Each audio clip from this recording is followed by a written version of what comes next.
promised she wasn't going anywhere, and eventually Lily's mother was found.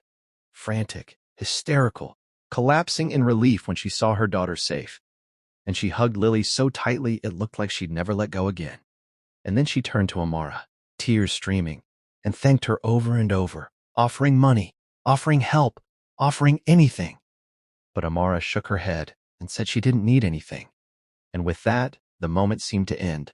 Just another quiet act of kindness swallowed by a loud, uncaring world.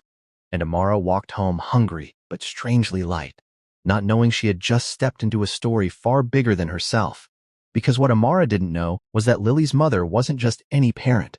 She was the ex-wife of Daniel Whitmore, a self-made tech millionaire known for his reclusiveness, his private helicopter, and his belief that the world was divided between takers and makers. And when Lily's mother recounted the story later that night, still shaken, Daniel listened in silence, something dark and thoughtful moving behind his eyes, because Daniel had grown up poor too, had been hungry too, and somewhere along the way he'd convinced himself that kindness was a weakness he'd outgrown.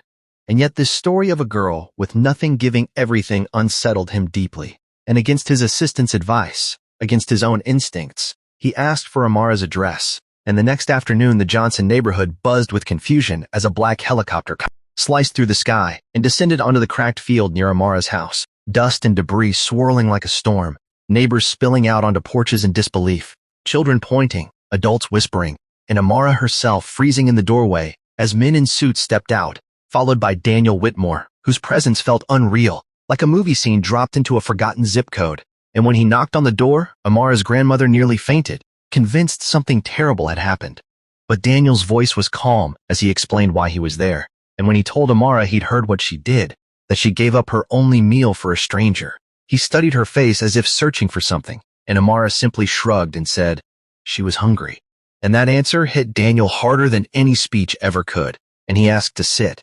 And in that cramped living room with its secondhand furniture and family photos taped to the wall, Daniel listened as Amara talked about her dreams of becoming a nurse, about her grandmother's illness, about how sometimes kindness felt like the only thing that made sense in a world that didn't. And something inside Daniel cracked open, because for the first time in decades he felt ashamed, and he offered to help. College funds, medical bills, a new house. But Amara hesitated, not out of pride, but fear, because she'd seen help come with strings before. And she asked him one simple question, why? And Daniel answered honestly, because you reminded me who I used to be. And that could have been the end, a fairy tale ending wrapped in money and gratitude. But life had more twists waiting, because within days the story leaked, first as whispers, then as headlines, then as viral videos arguing whether Amara's act was pure kindness or a staged publicity stunt. And suddenly strangers showed up at her house, cameras flashing, opinions flying, some praising her, others tearing her down, accusing her of playing the race card, of manipulating a rich man, of being too good to be true, and the pressure nearly broke her, especially when Daniel's company stock dipped and his board accused him of being emotionally compromised, and he began to pull away, not from lack of care, but from fear of losing everything he'd built. And Amara felt abandoned, wondering if kindness always came with a cost. And then came the worst blow of all when her grandmother collapsed and was rushed to the hospital, bills mounting, stress crushing. And Amara sat alone in the hallway believing she'd been foolish to believe in miracles, until she heard the familiar thrum of helicopter blades again. And Daniel appeared, not in a suit this time, but in simple clothes, looking older, humbler. And he told Amara he'd made a decision, to step down as CEO, to create a foundation in her grandmother's name, to invest not just in Amara, but in thousands of kids like her, because one meal, one moment, one girl had reminded him that wealth meant nothing without humanity. And when Amara's grandmother recovered and hugged Daniel with tears in her eyes, something shifted permanently.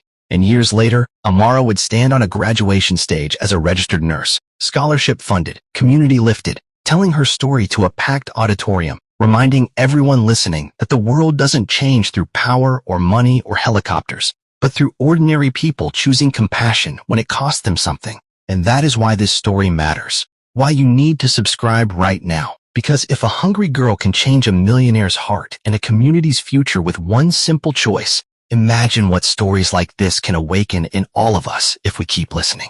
Stop scrolling right now, because what you're about to hear will change how you see kindness forever. And if you believe that one small act can shake the world, Smash that subscribe button and turn on notifications so you never miss stories like this. Because this is the unbelievable true-to-life story of how a poor black girl gave up her only meal for a lost little girl, and how that single moment of compassion triggered a chain of events so shocking that a millionaire's helicopter would later descend on her tiny home, rewriting her destiny in a way no one could have imagined.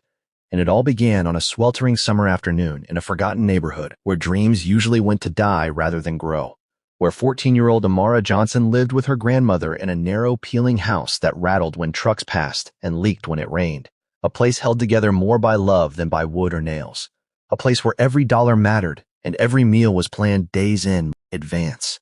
And on that particular day, Amara had walked nearly 2 miles under the burning sun to reach the community soup kitchen, her stomach aching, not just from hunger, but from worry, because her grandmother's medicine was running low, and the electric bill sat unopened on the table like a threat.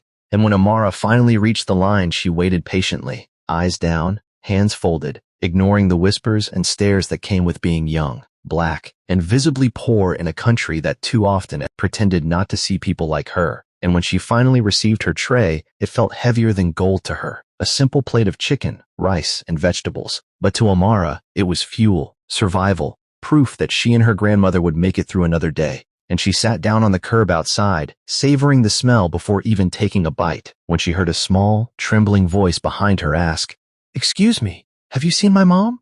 And when Amara turned, she saw a little white girl no older than 6, her face red from crying, her blonde hair tangled, her shoes mismatched, clutching a dirty stuffed rabbit with one ear missing. And something in Amara's chest tightened instantly, because she knew that look, the look of fear mixed with hope, the look of someone realizing the world was much bigger and scarier than they'd ever imagined. And Amara gently asked her name, and the girl whispered, "Lily," and said she'd been separated from her mother in the park across the street. And as Amara scanned the area, she realized with growing panic that there was no frantic parent nearby, no one calling out, no one searching. And Lily's stomach growled so loudly it made her flinch, and without hesitation, without thinking about herself, without considering that this was the only meal she'd have until the next day, Amara did something that would later echo across news channels and social media and boardrooms and private airfields. She slid her tray across the concrete and said softly, "You can have mine." And Lily's eyes widened as if Amara had just handed her a treasure chest, and she ate like someone who hadn't eaten in days, crumbs falling onto her dress, tears mixing with rice, while Amara sat there smiling, her own hunger fading into the background as something warmer filled her chest. And while Lily ate, Amara flagged down a volunteer and explained the situation, and the police were called, and within minutes officers arrived, radios crackling, eyes alert, and Lily clung to Amara's arm like a lifeline, refusing to let go. And when the officers tried to separate them, Lily screamed until Amara